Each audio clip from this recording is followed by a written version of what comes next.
Welcome to another edition of the Morning Briefing. I'm Jeff DeForest, along with one Mike Lubie Lubitz here on NoFilter.net. Happy to have you guys along for the ride.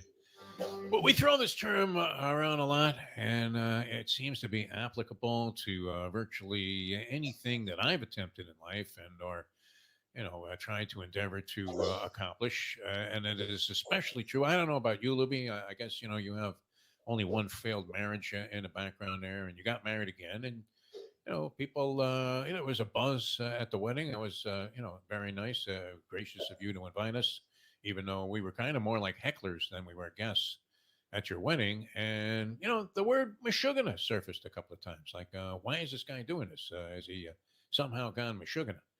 And you have to be a little bit Meshuggah in this life. It's a Jewish slang word for a little bit crazy. Chutzpah, I guess, what would be something along similar lines, but chutzpah implies that you just have a lot of courage, whereas if you're Meshuggah, you got maybe a screw loose here, and you're about to do something that seems to be really stupid, which is what it was all about when I was encouraged the other day, and I think I went out of my way to encourage people to maybe take up this proposition or at least consider it. And that is first we had the idea that maybe Arizona was a good bet to win the World Series of the two teams that were 50-1 going into the postseason. Now this isn't before the regular season starts. If you were an Arizona Diamondbacks fan and they offered you 50-1 for your team to win the championship that year, you might have said, "Right, I'll be a little bit Meshuggah. I'll go ahead and I'll take a shot with that." But if you were looking before the postseason, I mean, you only had 12 teams in the field. So, there was a 1 in 12 chance, technically, that your team was going to be the right one. So the odds proportionally would have been 12-1 for, you would think, everybody in the field if all things were equal, but they weren't. This is sports.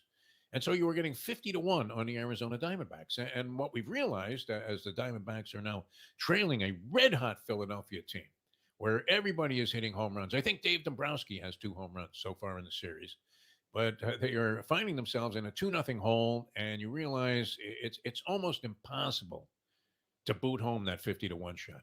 Really, I mean, there's a reason that the odds are so prohibitive on a team, and that you're getting such a generous payout. And the bookies love it when you start betting these kind of long shots, right? Hey, Lo, can you believe this? Hey, what's the Diamondbacks 50-1?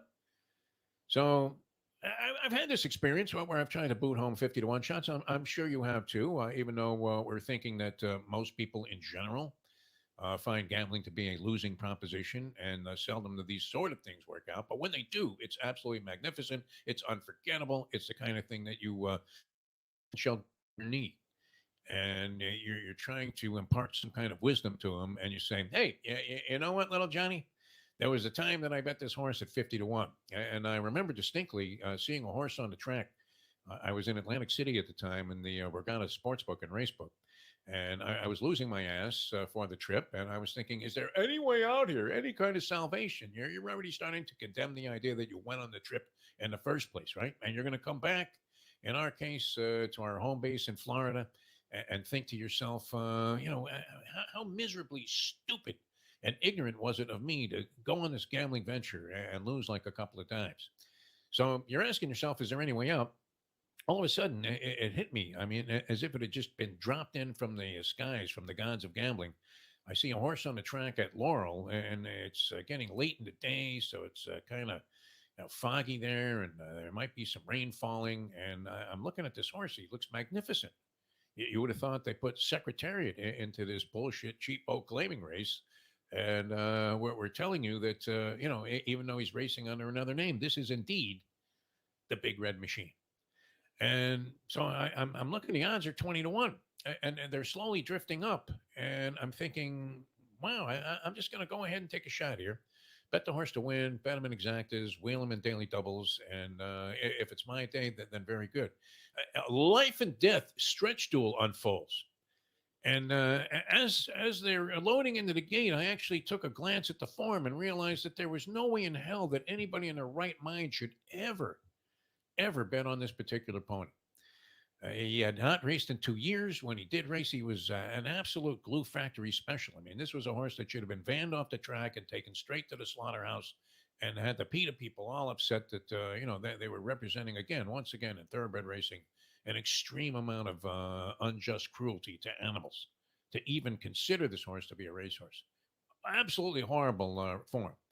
In a life and death, nose to nose, affirmed an Alydar type of stretch duel all through the lane as they got to the wire there. And I am screaming my guts out. I poured every ounce of my emotional fiber into trying to boot this horse home. He finally wins it. And at the end, I'm completely exhausted. I looked like Diana Nyad when she got out of the water there in Key West after she finally had accomplished her long, lifelong dream to swim from, and what possessed her to want to do this is beyond comprehension, to swim from Havana through the Florida Straits there and end up on U.S. soil.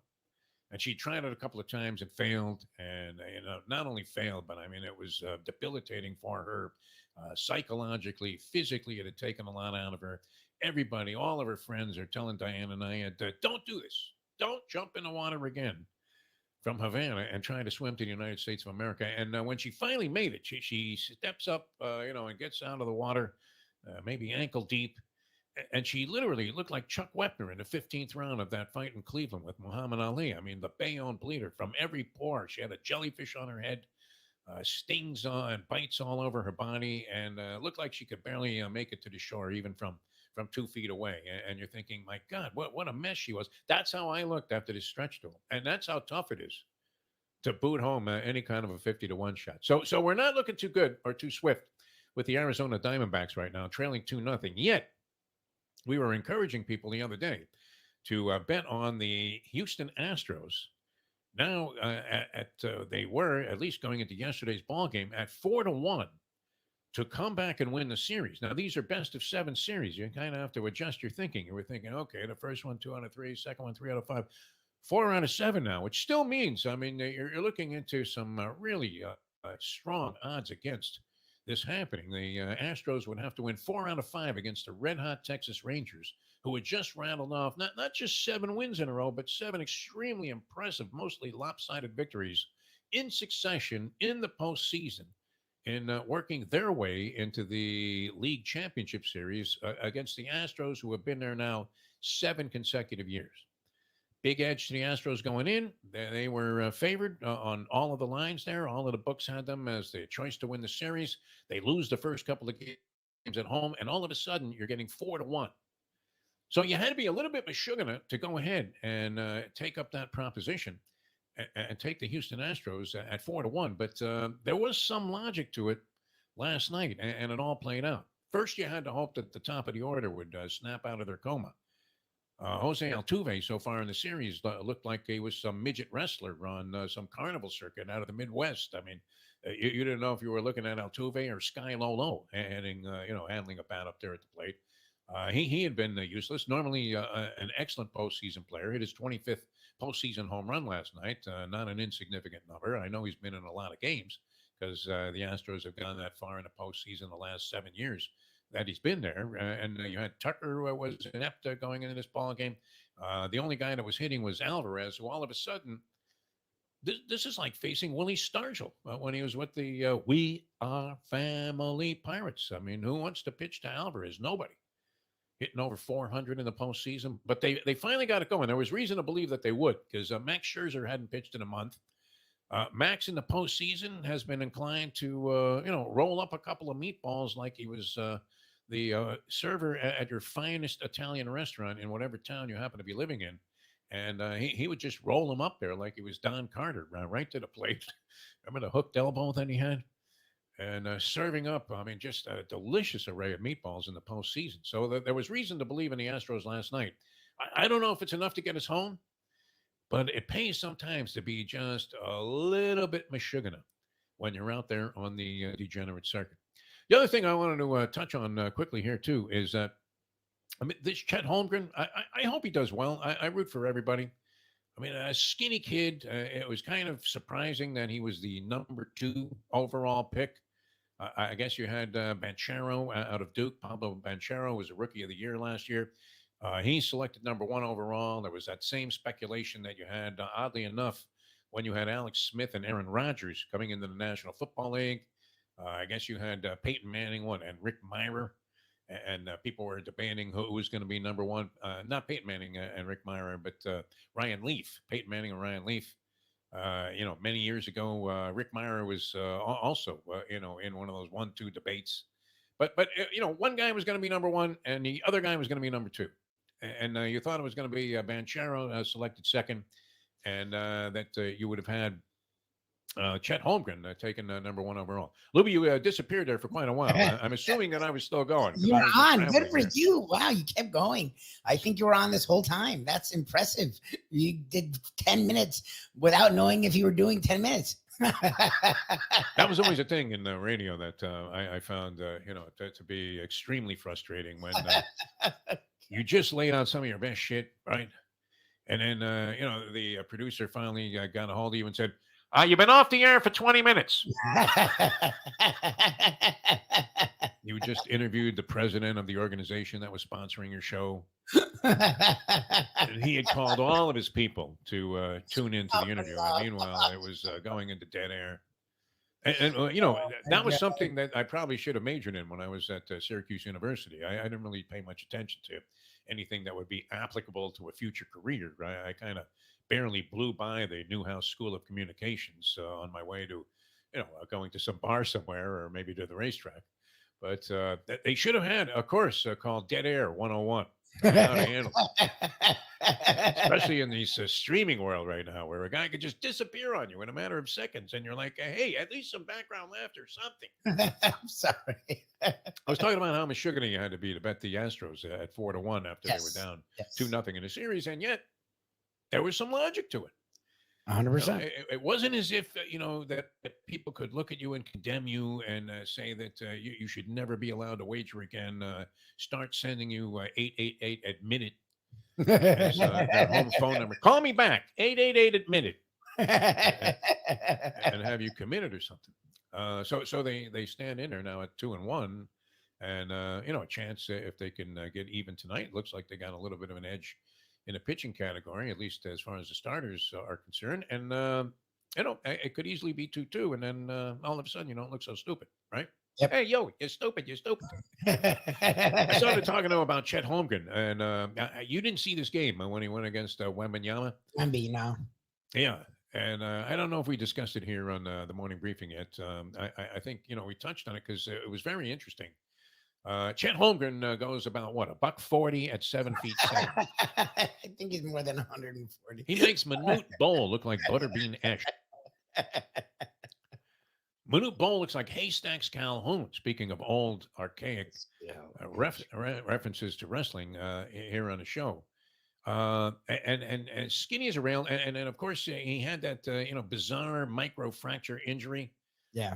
Took down Blake Griffin. Who else had the micro? I know T-Mac got it years ago. They say here, and again, this isn't that different. At 7'1", he's 208 pounds. There is no way. I would sooner believe that Donald Trump was 215. I mean, he's 7'1", 208 at 7'1". 208. Very thin. He should be like 260 to 280. How many times is he going to ask that question? You play any basketball? Yeah, 100%. I mean, you see him, you assume he plays basketball. No, I mean, he is thin. But I mean, apparently, it's not like I guess if you go to Gonzaga, right? Isn't there a chance that a lot of people make fun of you just naturally? Where do you go to school? Gonzaga.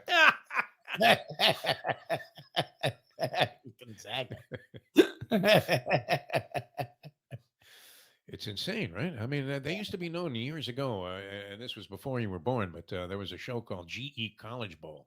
And Gonzaga was always like the bunch of smart kids that would win the fucking thing. They had nothing to do with basketball.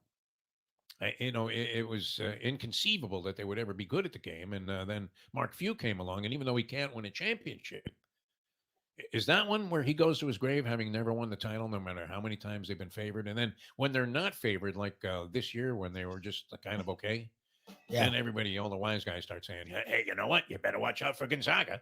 No, you don't have to watch out for them. They're going to be knocked out in the second round by some schmank team like Fairleigh Dickinson. What are you talking about? Anyway, anyway, with Holmgren, I think Adam Silver is going to have to address this. They're going to have to institute a rule that's been eliminated in boxing forever, and that is the 3 knockdown rule is going to have to be in effect. Because this guy hits the floor more than Jerry Quarry. It's incredible. That series of fights when Quarry was getting annihilated on ESPN Classics to the point where they had to consider stripping the network from all of basic cable. Because people were complaining, "Hey, I can't watch this network anymore, man. Jerry Quarry gets his shit beat out of him every night." Isn't that why they took it down? I think they did. But Wembanyama, who's not exactly like a giant physical specimen, but certainly looks like he has the possibility or the capability of developing into a bigger man. Even though, what does he go like 7'5"? What is this Wembanyama at? I mean, he's got to be 7'4", 240. I'm going to say 235. 235. What is he the is weight? 7'4". They have him at 7'4", 210. 210. He's 3 inches taller and only. So then Holmgren is like he's lucky if he's $160. No. Yeah, Holmgren's probably. You're right. Holmgren's probably like 175. Holmgren looks nothing like Wemby's. At least has some some definition. Get Holmgren looks frail. What's the guy's name? Fundora, the boxer who's like 7 feet tall and he's like a bantamweight. Weighing 118 pounds. He just lost recently to, he was upset by a guy as he was about to step into the title picture. But yeah, the Towering Inferno, they call the guy. And he's surprisingly that he weighs like 160 or whatever it is that they list him at. But yeah, I'm thinking Holmgren, they're going to have to do something though. I mean, he has a chin like Tommy Hearns. He really does. Down goes the hitman. 6, 7. You all right, Tommy? You okay? You want to keep going? 7-1. Well, I've never seen a guy hit the deck so many times as Chet Holmgren did. I hope he makes it through this first season. Yeah, exactly. I know Blake Griffin went on to have a good career, and there have been others that have overcome this microfracture. Mm-hmm. But and he seemed fine. I mean, he kept peeling himself off the mat there, but he ended up he had splinters in his chest by the end of the night. He was on the deck more than Dwayne Wade was in his rookie season. Exactly. At least Wade was doing it by acrobatic, drives to the basket. This guy was just getting flattened by Wembanyama.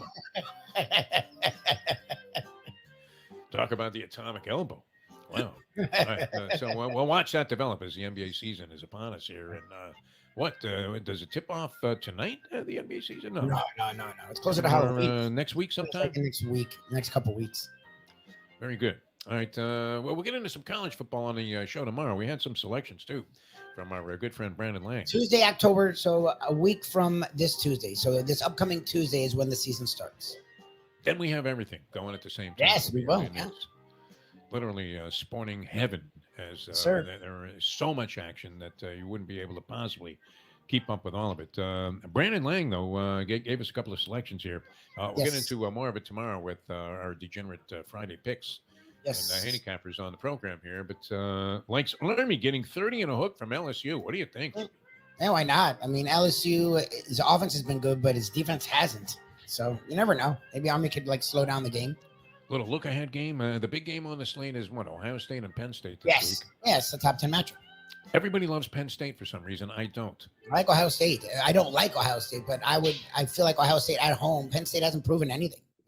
They've been average. They haven't played anyone. Don't they always just seem like they're going to be a slow, plodding bunch of thugs?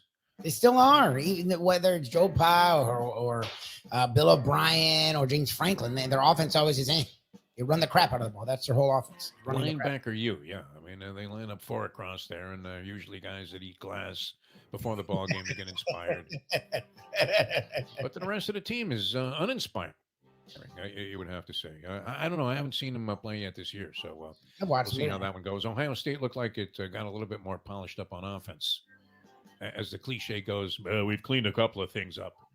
But it did appear that they were more efficient offensively than they were earlier in the season when they were staggering around. And they were very lucky that Marcus Freeman was the coach at Notre Dame because it may as well have been Jerry Faust. Exactly. Unbelievable. Because, they were lucky to win that game, Ohio State against Notre Dame, as they pulled it out in the last second. All right, we have to run. Thanks so much for tuning in. If I seemed like I was doing some kind of mime actor early in the show, that was Not by design, but those are the unfortunate technical circumstances that you're subjected to in this new streaming world.